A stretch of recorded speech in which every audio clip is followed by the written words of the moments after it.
Hi, I'm Natalie Jill, fat loss expert turned lifestyle and high performance coach. Welcome to Listen Up, the podcast. On this podcast, I do what I do best, taking complicated information that is relevant to us now and breaking it down simply with actionable steps you can implement to level up your life. I also regularly interview some of the most inspiring and courageous men and women on the planet who, at their worst, learned how to achieve success greater than anything they ever dreamed possible, creating everything from nothing. If you are new here, I encourage you to go back and listen from episode 1, when this podcast was previously called Leveling Up, for the full transformative experience. Today on Listen Up, I've got my new friends. They are naturopathic medical doctors, Dr. Sweetan and Dr. Steinke. Now, how I met them is really interesting, and I love that they're in a practice right down the road from me. When I had broken my foot and went to the urgent care, Dr. Sweetan was there, and what I loved about her was she wasn't just making it about my foot. She was asking me so many questions just about my health, my history, all the things. And I thought, who are you and why are you asking me all these questions? This is amazing. I wasn't used to an MD taking this full lifestyle, holistic approach around things. So when she did that, I instantly liked her. We exchanged numbers. We stayed in touch. We became friends. They're now the doctors that I go to. And they're my go-to for a lot of my questions, a lot of the advanced questions that come in through my community.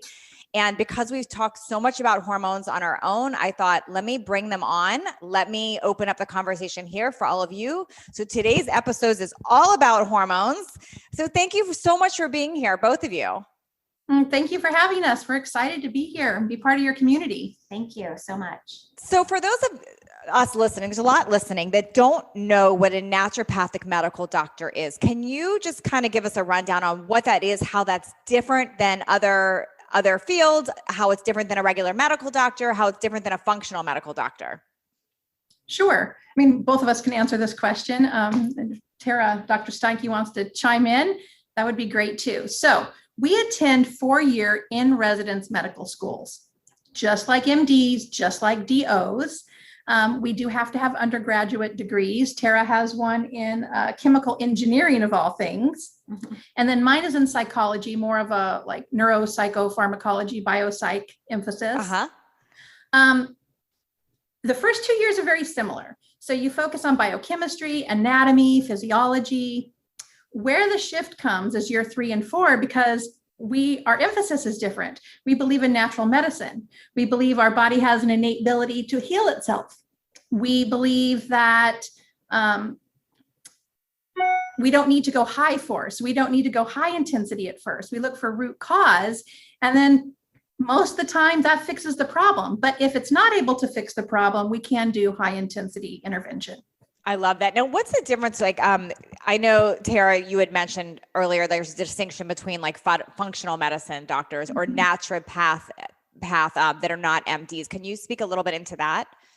Yeah, so a lot of medical doctors, MDs, will pursue a functional medicine certification through what's called the International Functional Medicine, the IFM, I think it's called. Maybe something like that. We don't have it because we're naturopathic doctors, but yeah, so an MD can go down the route of getting certified as a functional doctor.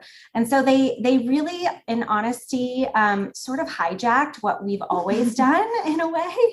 And it's great because patients are getting access to the type of care that we provide, which is to look at things from a functional perspective, from the perspective of how is our physiology working, and how can we find the root cause of any disruption or imbalance in that physiology. So okay. that's what we've always done as naturopathic doctors. As Dr. Sweetan mentioned, looking for the root cause in the physiology, and really going down that route rather than looking at things that just mask symptoms. So pharmaceuticals that just treat a certain symptom, or skin things, topical things that treat a certain symptom. We want to look at root cause. Also, naturopathic medicine, as well as functional medicine, looks at things from a whole person perspective. So what are all of the contributing factors that are leading to the disease or the dysfunctional presentation? And that's what I've loved about the two of you is that you look at all things and you're not attached to one way. You can do homeopathic, you can do natural, you can do prescriptions. You look at all of it and you figure out what's best for the patient. How did you both get, and I know you have different stories, but I'm curious how you both got into this field. I want to touch on that, and then how you came together and why you decided to join forces. You want to start? Yeah, so for me, it was really a culmination of many, many years of getting to the point where I actually discovered naturopathic medicine. I went vegan, vegetarian, and I was doing things with my own health and well-being. And I really wanted to do something in the area of health and wellness, but I didn't know what that looked like. And coming from a scientific background, having an engineering degree, I really wanted it to be science-based and sort of at the highest level you could go. Like, I didn't want to be a functional nutritionist. I didn't want to be a health coach. I really wanted to be, take it to the next level. And I didn't even know what naturopathic medicine was. And I stumbled upon it. And it just I think my head popped off my body when I heard what it was. I actually met two young women who were just starting at naturopathic medical school, and they told me, these are the principles, this is what it's about. And I was like, oh my gosh. So it's a culmination of my own health journey, as well as seeing friends and family, loved ones really struggle with the mainstream medical paradigm and not getting proper care. So it was kind of from two angles, my own health, and then also seeing really, I hate to say it, but a lot of the dysfunction that exists within that paradigm. Yeah. What about you? And then me, so I had always wanted to be a doctor since I was a little kid. I got caught playing doctor when I was like 5, and I was naked, and my mother's like, what are you doing? I want to be a doctor. So I entered healthcare in 1992 in the US Navy. I was a corpsman and EMT. I entered women's health at the same time. I then challenged the California Nursing Board and became a vocational nurse. I did that for many, many years, putting myself through undergrad with the goal of becoming a doctor. What I didn't know is that naturopathic medicine exists, and it has existed for a long time because I was stuck in this conventional paradigm. What I quickly learned is that I was pushing pills all the time, and I had very little time to connect with humanity, and it broke my heart, to be honest with you. I just thought there's got to be a better way. Yeah. So, and then I had my own health crisis, which you know about because I had discussed it with you in the past. And of course, if I knew then what I know now, I would not have got radioactive iodine. I would have not killed my thyroid. Yeah. But here I am and doing the best I can with what I have after the fact with the knowledge that I have. So I was actually studying to apply to an MD program. I always wanted to be like the best of the best. I'm going to go to Harvard. I'm going to go to Stanford. And then I found out that they opened a naturopathic medical school in San Diego, and I could stay with my family. I didn't have to sell my house. So I went to an orientation, and like Dr. Steinke, I was like, oh my gosh, this is amazing. I can do all the beautiful things that I want to do for people and be a doctor. Yeah. So I cried all the way home after that orientation. Like, I found my tribe, I found my people. And I never looked back. I applied, and here I am. Now, what I love about both of you is just a side note, I consider you my friends now. Like and anyone I've sent to you, they walk in and they're like, I feel like I'm talking to my girlfriends, which is so amazing because I think too, there's a disconnect so many times with traditional doctors where we can feel we're being talked to, we're being talked at, we're being talked over. And I have not had that experience with your type of practice, which is another amazing, amazing reason I'm all about what you do. Well, and I would add to that, Natalie, our approach is to meet the patient where they're at and work with them. It's not our decision on what you do with your health and well-being. It's your decision. We're just there to guide you and give you the information based on our education and our experience. We're conduits. We're partners. You make it personal responsibility too, which I love. Yes. Yeah. Okay. So let's get into this topic of hormones, because if I were to just take all my programs and say, what is the number one question, like over and over and over and over again, it's something about hormones. And I know it's because I deal primarily with women in their 40s, 50s and beyond, even though we're not excluding men from this conversation. especially if you got a wife or a girlfriend, they're going to go through this. And now me being almost 50, I'm experiencing shifts and things. So I have so many questions there. So I'm just going to start firing them out. And I don't even know where this conversation is going to go, but I have so many questions when it comes to hormones. Like, first and foremost, what is it about hormones and females? Like, why does this start to shift as we age? Is there a time frame that you really notice this big change with females? Well, let's start with the time frame, because like all things naturopathic, and our perspective is that you're a unique individual. So there is no particular time frame. I cannot say to you, hey, Natalie, all of your gals, all of your group is going to start at 30. Or 40 or 50. So we take a look at history. What's your family history like? What's your diet like? What's your lifestyle like? And that plays a huge role in what you'll experience with hormonal decline. As well as your medical history too. You know, do you have a history of fibroids? Do you have a history of pelvic inflammatory disease? Were you a smoker? Things like that all play into the timing of when the ovaries decide to start to not function anymore.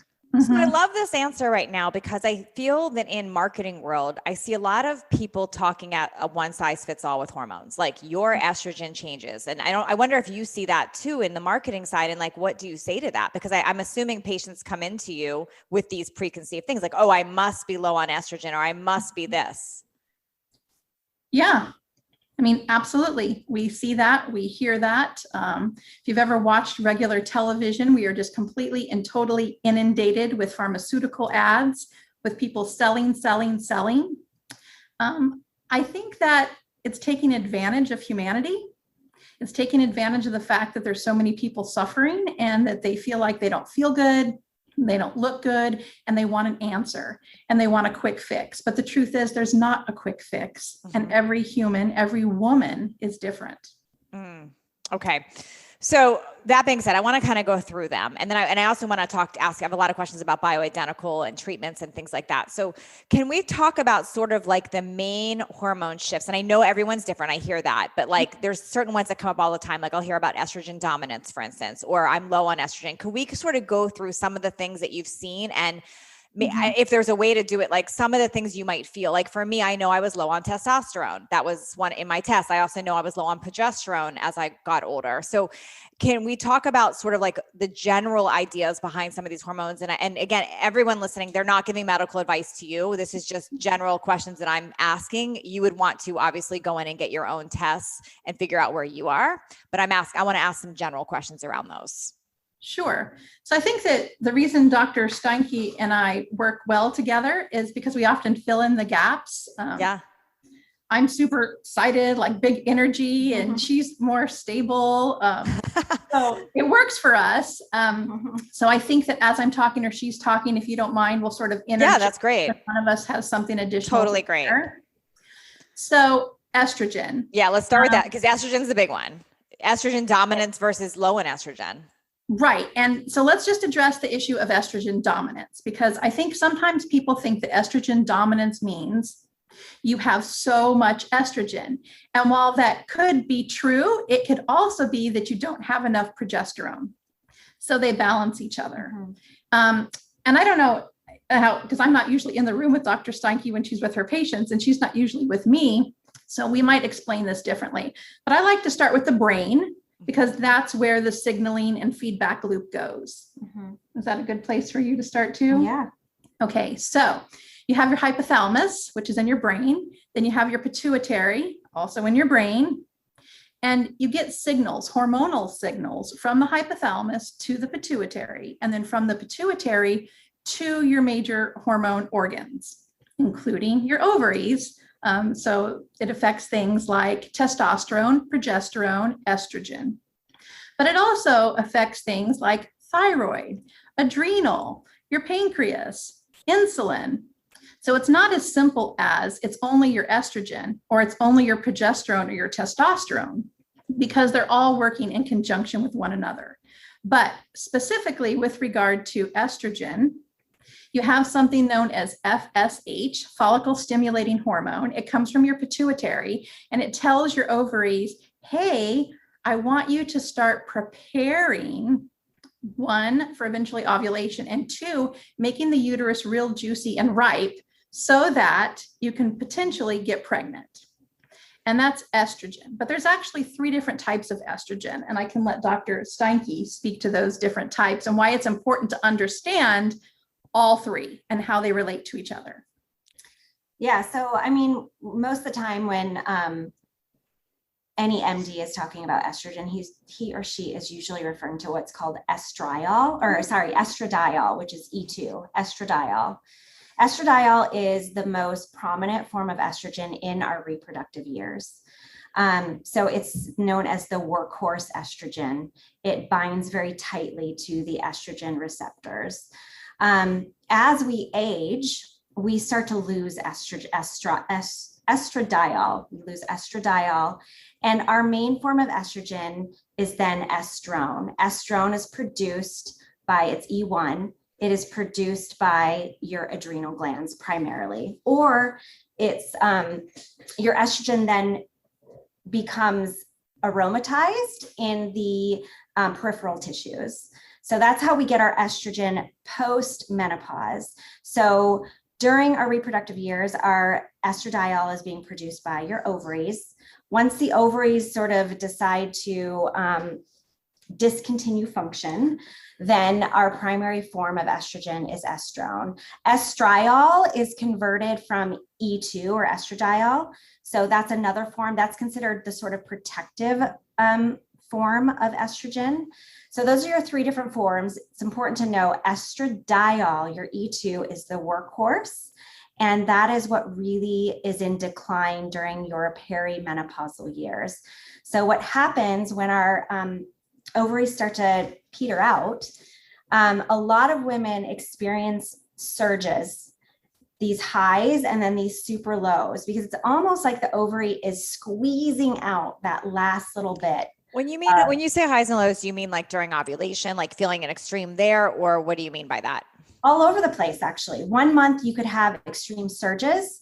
Then 2 months down the road, you can have like no estrogen. So what that would look like clinically or in your cycle is 1 month you might have a really heavy period.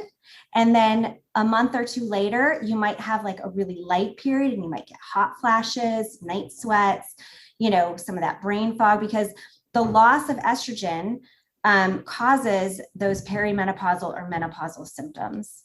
So is that what causes those hot flashes specifically, or there are a lot of things that cause hot flashes?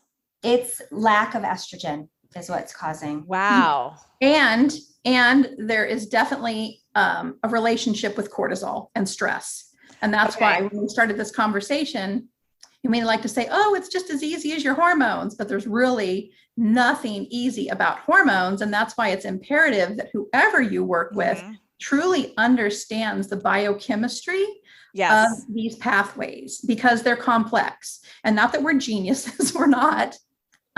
We're just committed to women's health and to understanding those pathways in order to maximize wellness. I want to because I don't mind sharing about my own personal stuff, just to kind of give examples of things. So just like I get hot flashes a lot. That's a common thing, typically at one part of my cycle. And it's funny because I posted a reel about hot flashes and I had like hundreds of women like, oh, that's me. Are you in my bed? Right. But this is what's interesting about what you just said. A traditional doctor would have said to me, it's lack of estrogen. That's what's happening. Right. But in my case, I actually was estrogen dominant for the reason you said. So for me, it was needing more progesterone. It was needing other things. So it's interesting that why I like you two and what you do, because you really do look at that whole picture versus like some traditional doctors would have just said, oh, go on birth control pill, or like they just give you this quick answer, which is not always the answer. It's not always the best answer. Yeah. And I can speak for myself. It's my opinion that someone in their mid 40s to late 40s who's peri should not be on birth control. That's not healthy. Yeah. And I chose not to. It's not just her opinion, personal opinion. It's her professional opinion. It's my professional opinion. We could have a whole other podcast on birth control pills and, how it depletes nutrients. But it is this relationship. It's this dance. It's this constant harmonizing between all of your other hormones. So when Dr. Steinke was talking about these ups and downs, At the same time as that's occurring, your progesterone is starting to taper off too. And it's not mirroring the estrogen. And so that is why sometimes those symptoms can seem worse. So, okay. So the two things I hear with estrogen, and I know I'm generalizing here, but you'll either hear estrogen dominance or lack of estrogen. Are there like specific symptoms typically that you'll know, like when somebody says I'm having all these symptoms, oh, we must test for this? So yes and no, because they sort of seem like and Dr. Steinke can speak to her experience too, not oppose each other, but they work in tandem, they work together. And so if you're having those ups and downs, it's not always perfectly clear, which is why we like to do diagnostics when it's possible, specifically serum testing, urine testing, and also saliva when it's appropriate. So for example, if somebody comes in and tells me, I'm really swollen, my breasts are swollen, I'm retaining fluid, I think estrogen, I think too much estrogen. Okay. So, and estrogen is the building hormone. So estrogen tells the lining of the uterus to build. So that's why if you're estrogen dominant or you have a lot of estrogen, you will have those heavy periods because then you have to shed that lining. So, but it doesn't also build the lining of the uterus. It tells you to hold on to a lot of other things. So that's why you'll feel swollen, you'll feel bloated, you'll feel, all those kind of PMS symptoms that come with estrogen. Okay. And then let me just add on to that. So then when you have that picture, but you also don't have enough progesterone to what we call oppose that, then you can get mood swings. You can feel cranky, and people will be like, oh my gosh, Dr. Sweetan for, the majority of time is like really even tempered. But lately in the last 5 years, she's really like, if they say something, she goes off. Well, hello, ladies. That is that progesterone estrogen imbalance. Okay. And I'm gonna give you kind of like where I'm going with a lot of these questions, so you can help with how I'm answering. I want to ask about the other hormones, but what I'm gonna also want to ask in here is about what happens when you have a hysterectomy, like how it forces you into menopause right away, what happens there, and then I also have so many questions about bioidentical and like, is that safe? Is that not safe? Like, what do we need to know about that? So I'm not throwing all those at you at once, but I wanted to tell you where I want to go with some of these questions. So let's talk about the next hormone that comes up a lot, and that's testosterone. Because I think a lot of females think of that as a male hormone, but I know it's a very important hormone for females as well. Can we talk a little bit about testosterone? Yeah, let's talk about it. We're like, yes, let's do it. Do you want to speak to that first, Dr. Steinke? Well, testosterone can also decline in women as you age. So we think of testosterone, most times it's the male hormone, right?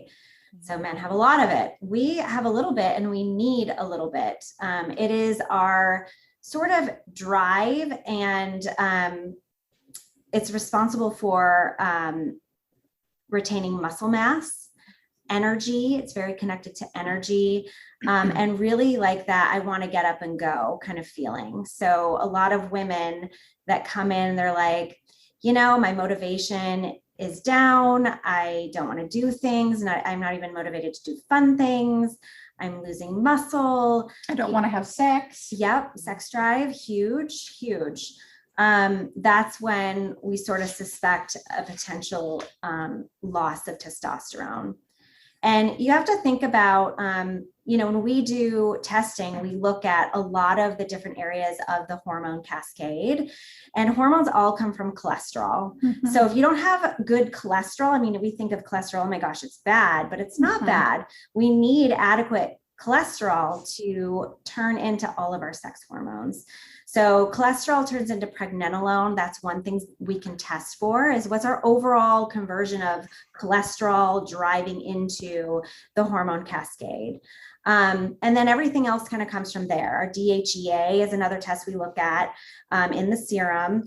DHEA is converted to testosterone. So that's one thing we look at. If you're low in DHEA, then we think, gosh, we don't have enough of the precursor to really drive testosterone. So rather than going to directly supplementing testosterone, we can supplement DHEA or even pregnenolone. So just understanding the pathways, there's different areas that you can target as far as treatment goes. And one more thing to that. So oftentimes we think about, okay, I don't have enough testosterone. So then people will supplement with the testosterone.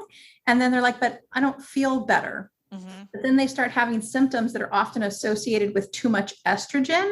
And that's because as part of that cascade, Dr. Steinke used the word earlier called aromatase. It converts into estrogen. So it's this, like I said before, it's like this dance of trying to figure out where you intervene with the mindset that we're not trying to get crazy here. We're trying to help people feel better and restore their hormonal balance.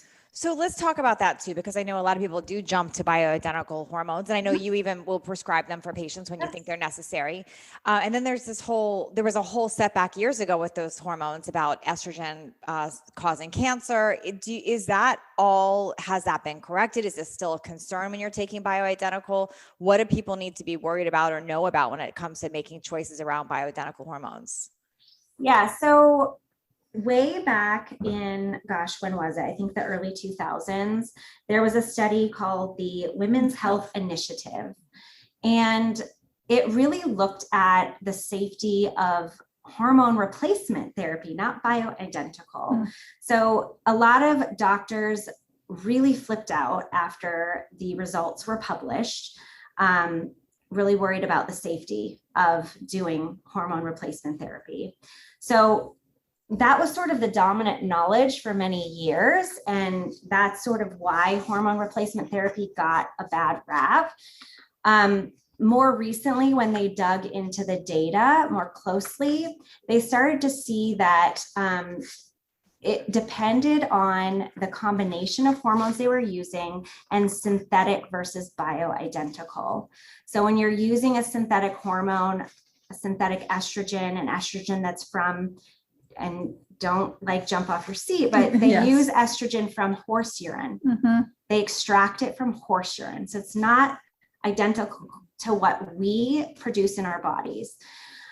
So yes, giving a woman estrogen that is unopposed, not balancing it with progesterone, natural bioidentical progesterone, can be dangerous. Okay, especially when you're doing a synthetic form that binds very, very tightly. And the concern is obviously everybody thinks of breast cancer, right? So when they dug into the data further, they saw that it was usually either estrogen unopposed with unopposed progesterone, or they were using also a synthetic progesterone, progestin.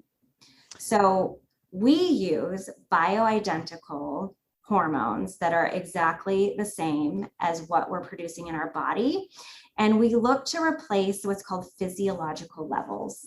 So levels that are what would normally exist for a healthy, reproductive aged woman is what we're going for. And enough to get you feeling better. Yeah. And I do take, I'm being transparent with my audience here. I do take bioidentical hormones. I have not estrogen. I was one of those lucky ones that was dominant with estrogen, but are not lucky, but that's what I found. But like I'm going into your office later this week. I am committed to lab tests I'm regularly every 3 months to make sure, because I think things do shift and change and we have to stay on top of that. I don't want to take things if I don't need them. Yeah. And you make a really good point, and I'm glad you brought it up, because I feel like people think it's one and done. Like, oh, I'm going to go see the doctor, I'm going to take this, and then I'm good. But it is so important that you do these check-ins, you do repeat the labs, you sit down with your patients. And, in a time of COVID, that hasn't been where you can sit down in person. Yeah. But whether it's telephonically or it's, in a medium like this, sit down, talk, check in. How are you feeling? How is it different than it was before? And then just commit to making the changes, acknowledging that you might have to adjust these doses or try something different. One of the things that comes up in my fat loss programs, and I've really worked with women to understand this, and I'm curious your opinion, even if you don't agree with me, feel free to jump in. Sometimes I think women, especially when they have a lot of weight to lose, they'll come to me, they've got 50 plus pounds to lose, and they'll say, I think there's something wrong with my hormones. What I typically encourage them to do is, yes, you can check those, but let's first clean up your diet. Let's get your body moving. Let's do those things first, so then we get an accurate assessment. Because I feel, and again, correct me if I'm off or wrong, that sometimes going right down the hormone route first, when we haven't changed those things or looked at those things, is not giving us accurate readings. Is that accurate? Am I off on that? No, I don't think you're off at all. You sound very naturopathic, like remove the obstacles to health. It's one of our first therapeutic orders. At the same time, and I don't want to speak for Dr. Steinke, but I know that I like to come at things, maybe like multi-modality or multifaceted. So for example, and in full disclosure, I am part of your Total Body Thrive program, and I'm completely and totally thriving and losing weight in inches and doing all these great things because I tell people what to do and then don't often do it myself. So I'm all about eating healthy and doing the right thing. At the same time, your liver can become overtaxed. Now, I know some people, and maybe you too, and that's okay because, we don't always have to agree on everything. We can share and educate each other.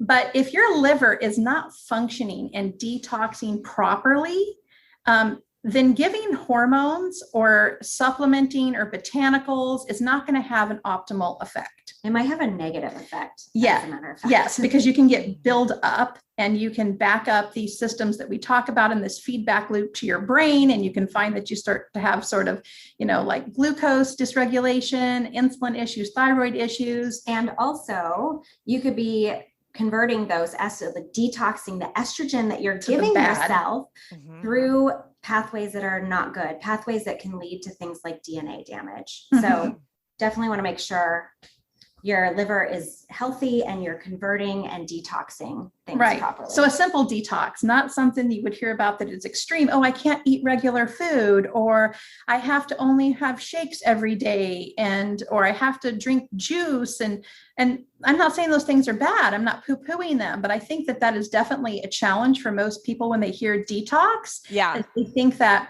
one, it's going to be miserable, and two, it's not manageable. And then they don't truly understand why they're doing it. It might just be cool to be doing it at the moment. But I feel like it's important to do that with the proper eating and then go into introducing supplements or the bioidenticals. And I think go ahead. It's such a buzzword out there. I think of a detox more of restoring liver function. Yeah, I like that. Okay, I've got some big words. Okay. They're not big words to you, but they're big words to everybody else. Insulin, adrenals, and thyroid. Okay. Let's talk about those things, because those are other three things that come up a lot around the hormone conversation. We can start with any of them. Okay, so thyroid. Thyroid is a biggie. So, insulin, adrenal, but your adrenals are responsible for producing a lot of different hormones.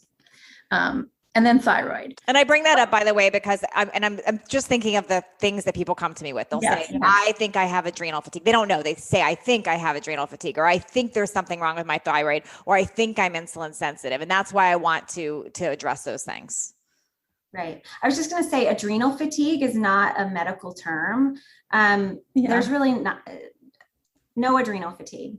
There's adrenal insufficiency. So the adrenal glands might not be producing optimal levels of hormones. So I don't like the term adrenal fatigue, because it's like, the adrenals are like done, they're out. You're tired. But no, with a little love, you can restore function. And is there a test for that? Like, could people go get a test to see if they actually have poor adrenal, if they have adrenal deficiency, like you said? Yeah, you'll look at things in the blood, things like DHEA is produced in the adrenals, cortisol. So you'll check those levels in the serum to get a good idea of where you're at. I left that word out too, cortisol. We want to talk about that. Yeah. Okay, so adrenal fatigue is not really a thing. It's adrenal deficiency, and you can get checked for that. And then there's ways to treat that if you are. Yeah, adrenal insufficiency is insufficiency. Right. And it also has to do with things like water retention. It's multifaceted, but yes, there are diagnostics along with a really good history to help us detect if that's occurring. And then, like Dr. Steinke said, we can certainly help give them some love so that they can get back to where they need to be. Great. Okay. Thyroid. Let's talk about that. Let's talk about it. So again, this is all this cascade, this feedback loop going from your brain to your thyroid. You actually have, there's 4 different kinds. There's T1, T2, T3, T4. You commonly hear about T3 and T4. T3 and T4 are just T1 and T2 added together. Like you have 1 and 2 becomes 3 and 2 and 2 becomes 4. You need it for everything in your body, including adequate female hormone balancing. And I think women that come in, they're like, oh, I can't lose weight and, I'm tired. They connect that to thyroid immediately. It could be other things too, but it also could be their diet. Cause I know like with Thrive, we clean up the diet and a lot of those symptoms all of a sudden go away. They could be having what's called reactive hypoglycemia because of their diet. So yes, absolutely. Which has to do with cortisol and insulin. But specifically with thyroid receptors exist everywhere in your body. And thyroid hormone really drives your metabolism. So, like your baseline. Yeah. So even when you're cold, Natalie, and you start to shiver, that's actually an increase in your thyroid hormone that causes that. So it drives your metabolism. It gives you energy. So loss of thyroid function, you're going to feel fatigued. You're going to feel tired. You're also going to gain weight because you're not, your metabolism is suffering from that. And your periods are going to be affected. So you might think, oh, I'm estrogen deficient, I'm estrogen dominant, when in fact you have thyroid dysfunction and you might be hyperthyroid, producing too much thyroid hormone, or hypothyroid, not producing enough thyroid hormone. And there's all kinds of causes for both of those as well.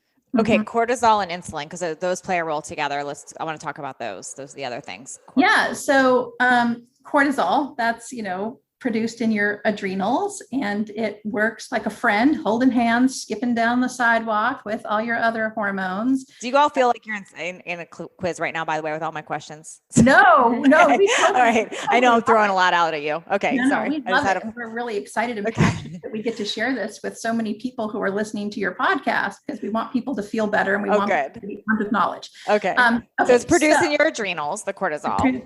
Yes. And so it goes sort of back to this old story about like being chased by a bear. And so you have to have a mechanism for your body to be like, oh my gosh, we're in trouble. We got to get out of here, or we got to turn around, raise them up and fight. And that's good. We want our body to do that. We need our body to do that. It is a survival skill and coping mechanism. What we don't need it to do is to continue to do that all the time, which is what modern society does. Yes. Our nervous systems are not built or designed and have not evolved yet to deal with modern life. This like always there constant level of background stress. And that tends to produce adrenal insufficiency. I would imagine our phones are a huge culprit for that, because all the beeps and the notifications and the this and that and the shifting your attention. Yeah. Yeah. And we live in a culture where it's really popular to have this attitude that you have to pull yourself up by the bootstraps. And to a certain degree you do. But it's like there's this badge of honor of how much you can take. Oh yeah, I only slept 2 hours last night, or I don't need to do that. I'm strong, I'm tough. Fabulous, great, that's wonderful. But at the same time, if you never give yourself a chance to rest, then you're always turned on, then you're always inflamed. And that's another big buzzword is inflammation, because that drives disease, which we like to break up and say dis-ease. And so, yes, by optimizing adrenal function, we can help with those cortisol levels, which then help with thyroid function, which then help with your female and male, considered quote unquote male hormone testosterone, as well as insulin regulation. So can you speak into insulin then? Because I think there's a lot, and I'm not talking about the diabetic insulin. So type 1 diabetes, very different, type 2, very different, but more just insulin and what happens. And because I think a lot of people think that they're insulin sensitive, or they're, what is that? And is it as common as people think it is? It's very common. It is very common. Okay. Here's where it goes back to diet. we talk with we address first the determinants of health with our patients, which is diet, lifestyle, stress management. Are you getting good sleep? Are you drinking enough? So in that comes into play stress management and diet. So when we're not eating a lot of fiber, well-balanced meals, when we're eating high glycemic index foods. Yes. So what happens is when you eat, Bowl of pasta. three rolls with your dinner or whatever it might be, that causes a spike in your blood sugar. So your body has to respond to that. Your body goes, oh my gosh, we've got to get this blood sugar out of the serum, out of our blood. And so that's when your insulin spikes. And you get this insulin spike and it spikes too high. And then the sugar gets pulled into the cell, which is not good. And then you have what's called reactive hypoglycemia. And that's after you have, that bowl of ice cream, you feel great for like 45 minutes to an hour. And then you're like, oh my gosh, I need to go to sleep. That's reactive hypoglycemia.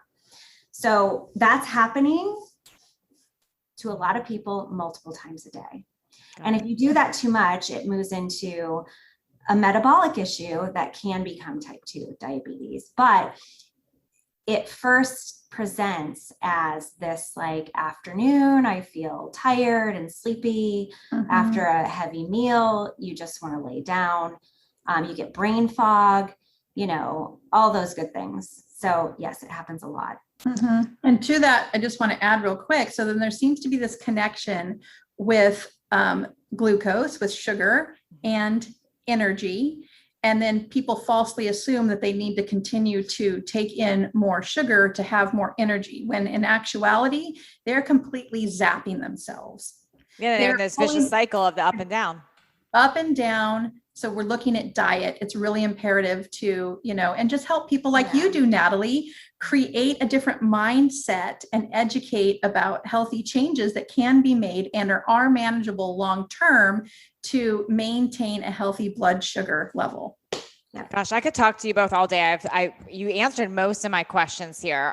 But I want people listening to kind of have some takeaways. Like, if I'm hearing correctly, and interject if I'm not, I feel that everyone, especially women in their 40s, 50s and beyond, we should be getting regular lab tests to actually know what's going on, not playing the guesswork on Google. Would you go along with that? And I would add to that. I would say we're big proponents of having people come in when they're young and healthy. Yes. So don't wait until you're 50 and feeling like crap. Come in when you're 35, 40. I want the best case scenario is I want to know what your ideal blood levels and diagnostics look like when you're young and healthy, because everyone's so different. What's normal for you might not be normal for someone else. And I don't like, otherwise what we have to go off of is normal blood ranges that we get with, or functional blood ranges, which are tighter. We look at what do we want to see ideally in the general population. But when you look at your blood work, when you get that back and your MD goes, oh, you're within normal range, normal range. What people don't get is normal range includes, on most tests, 2 standard deviations outside the mean, which includes 90% of the population. Yeah. And anybody can look around and see that normal. 90% of the population is not good. They're not healthy. No. I don't want to compare your numbers to an unhealthy normal that's out there. I add that exact experience happened to me because I do take supplements and bioidentical, but my OBGYN had said, you're normal, like everything was normal, but going to naturopathic MDs, like I know that that's not the case. And I feel so different making those tweaks. So I highly encourage, I know I tell all my clients, I tell my friends, go get actual lab work, go find a naturopathic MD, go do this work. I've been telling people in California, the doctors I'm interviewing right now, they're located in California. So if you are in California, you actually can work with them direct. I'm going to link up their information below. If you're not in California, you can come visit and work with them. And then they could do, I believe, telemedicine. But if that's not an option for you, you'd want to find somebody local in your area that's doing that. Anything else you want people to know while you've got their attention right now? Oh my gosh, there's so many things. You'll have to have us back if you will. Yes. I guess the big takeaway is, yes, we need to look at the diagnostics, the labs. It's better to do it when you're younger than older. Also including things like a DEXA scan. I know we didn't talk about bone health, but hormones are an important factor in bone health. The standard regulation or recommendation is get that when you're 65 years old. We do not wait till 65 years old to do those tests, because let's get ahead of it. Focus on diet and lifestyle. Sleep is imperative for restoring cell health.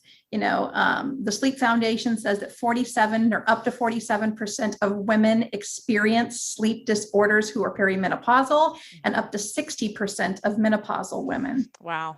So getting a good night's sleep, eating healthy, loving yourself, having healthy conversations, own dialogue in your brain that you're worthy and powerful, and that you can achieve all things that you put your mind and heart to.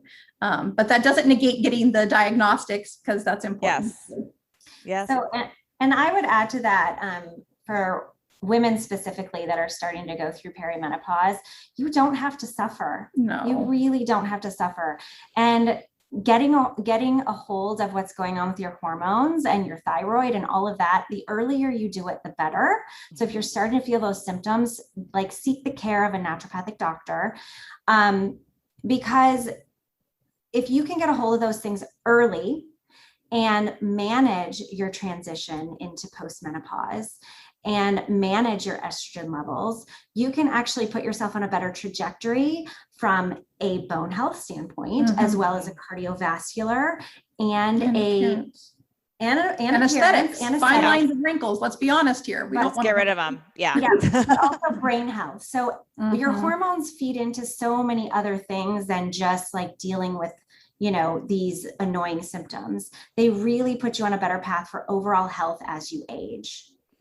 I love, this was so helpful. I probably will want to have you back if you're open to it. And I am going to link up all of your information. If you're in California, I highly recommend you reach out to them. You might run into me there and some of my friends, because I've sent everybody there. And thank you both for being here today. Thank you so much. Thank you for having us. We appreciate it. Lovely. Thank you for taking the time out of your day to listen in as my guest today. If you found this episode valuable, please share it with friends and on social media. I don't advertise this show, so I rely on word of mouth and reviews to get it out in the world. The biggest thank you that you can give me is leaving me a review, and a nice one, I hope, by the way. This is how others find these episodes. If you do leave me a review, be sure to message me at support@nataliejillfitness.com with a screenshot of your review, because I would love to send you a free digital download of my DSR journal as a thank you. And please don't forget to connect with me on social media at Natalie Jill Fit on Instagram and Facebook.